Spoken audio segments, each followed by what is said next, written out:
स्वच्छ कटक आमे गढ़ा स्वच्छ कटक स्वच्छ कटक।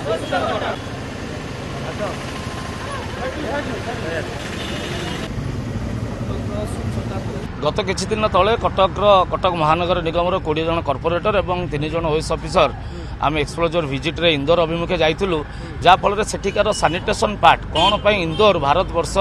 में सर्वाग्रे तथा 1 नंबर स्थान अच्छी सेठिकार साधारण लोक आम जहाँ भेटिलु और जहाँ आलोचना कलु सेठिकार साधारण जनता सेठी गोटे परंपरा भित्तिक से ए कथा को ग्रहण करमती आम दशहर बाण फुटाऊँ बाजा बजेकी नाचिकी जाऊँ कांधे गामछा पकईकी बुलुचु से ढंग से जड़े मन को नहीं जाइछंदी कि आम सहरर सुंदरता तथा सौंदर्य रक्षा करने तांकर दायित्व एवं सहर को सौंदर्य रक्षा करने से गोटे परंपरा भावी नहीं आम अलिया आवर्जना करवानी से मन को स्थिर कर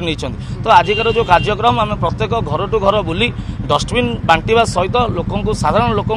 हाथ जोड़ी अनुरोध करुचु कि आमे भी चाहिए इंदौर भली कटक सहर को स्वच्छतार परिपूर्ण कर स्वच्छता को कटक सहर को आगू को दुई पाद नापी लोक आम अनुरोध करुचु कि घरे थिबा आपन को आवर्जना को डस्टबिन में रखंतु एठी सेठी पकांतु नहीं जेतेबेले म्युनिसिपालिटी गाड़ी आसूची आवर्जनार गाड़ी आपन से गाड़ी रे आपनकर आवर्जना दियंतु जहाँ फल कि निश्चित भाव में इंदौर भली दिने ना दिने कटक सहर मध्य स्वच्छता आसीबो एवं आमे भी भारत वर्ष रे प्रथम स्थान ग्रहण करिबो। आमे